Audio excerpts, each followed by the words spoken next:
Представям ви автомагистрала А3 в Германия. Много дълга и голяма магистрала, свързваща редица градове. Приятно гледане.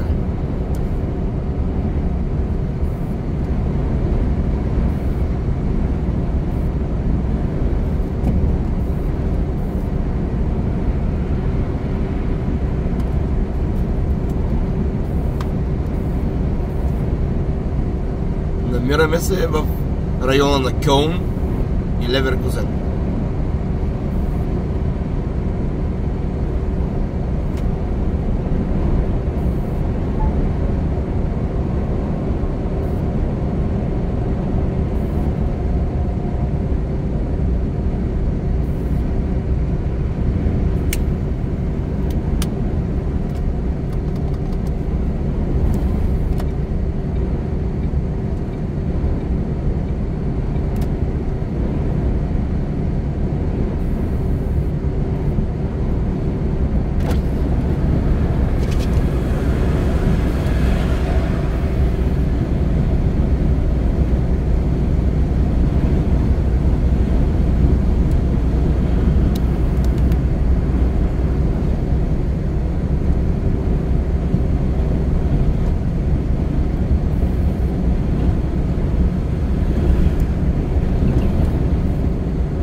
И така, града, който предстои да посетим, се казва град Хилден.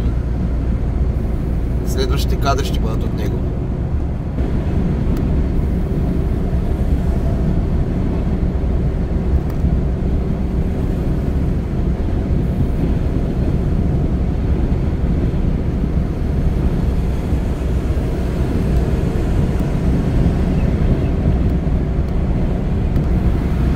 Ремонтираните участъци, съответно маркировката е различна, жълта на цвят, както и лените са доста стеснени.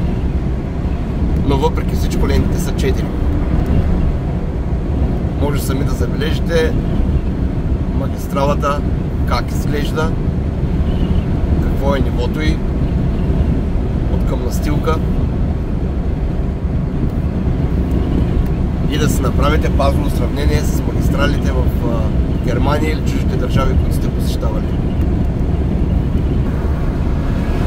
Обозначаването на участъците в ремонт в Германия става много преди ремонта.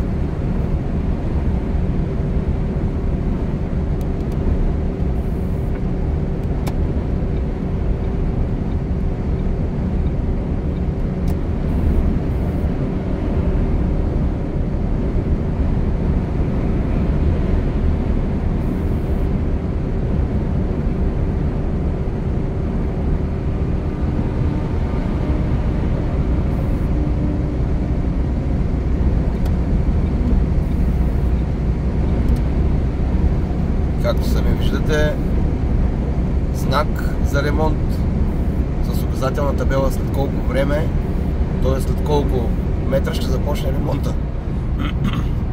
Съответно, забрани за изпреварвания, както и обозначителни знаци до каква ширина могат да се движат в лентите превозни средства.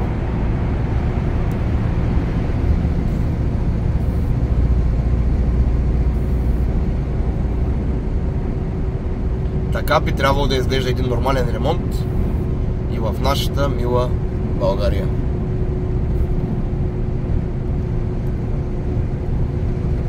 Но уви, ние сме много далече.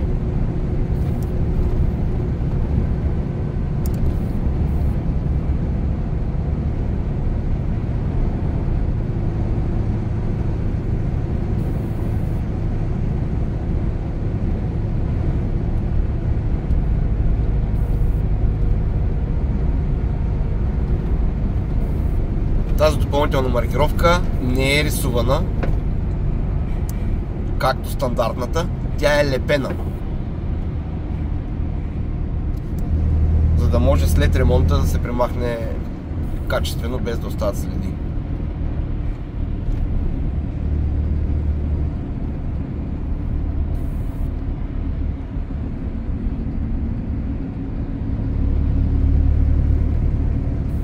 Прегради, сигнализация.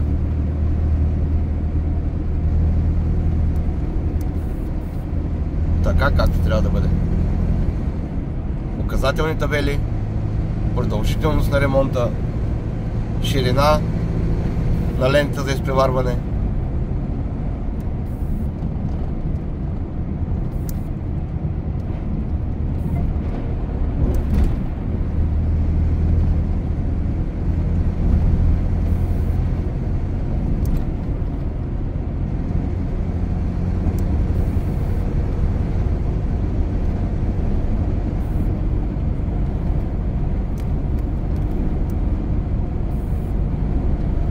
Остават ни 11 км до град Хилден.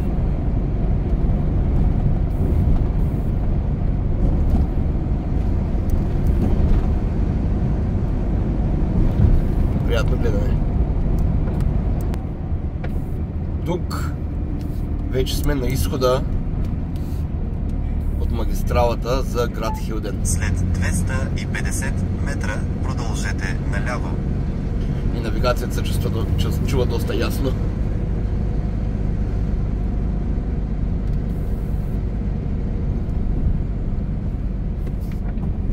Повечето светофари в Германия имат сензори. Сензори е един вид като сензор за движение.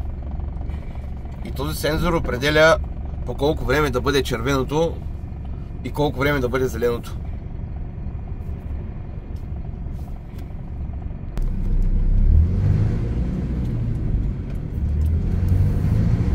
Полицейски автомобил.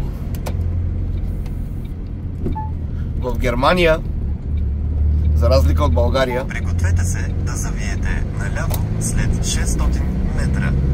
Дори и полицаите, докато пътуват в служебен автомобил, пътуват с обезопасителни колани.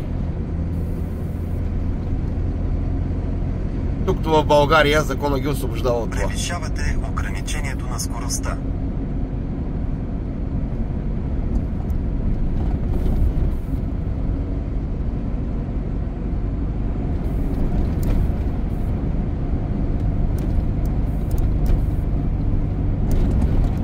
След 100 метра завийте наляво. След 50 метра завийте наляво.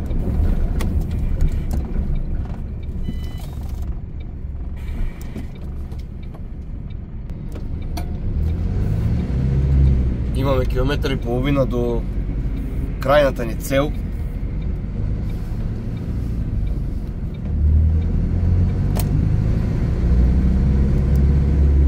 Вземете следващия десен завой. Вземете следващия десен завой. Навигацията обича да се повтаря.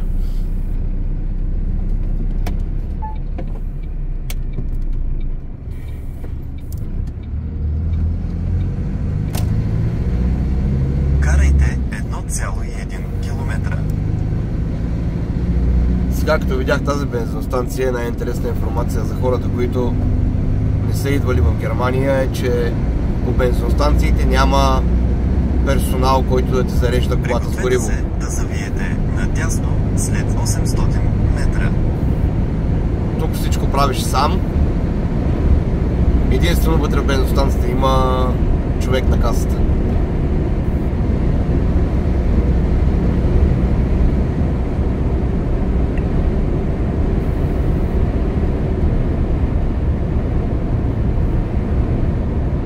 Превишавате ограничението на скоростта. Разбира се.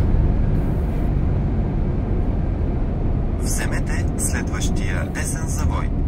Вземете следващия десен завой.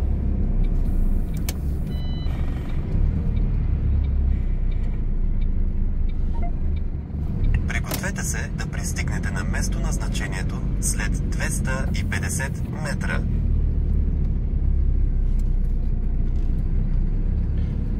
Това беше от мен. Ние достигнахме нашата крайна цел. Благодаря ви за гледането и до следващия клип.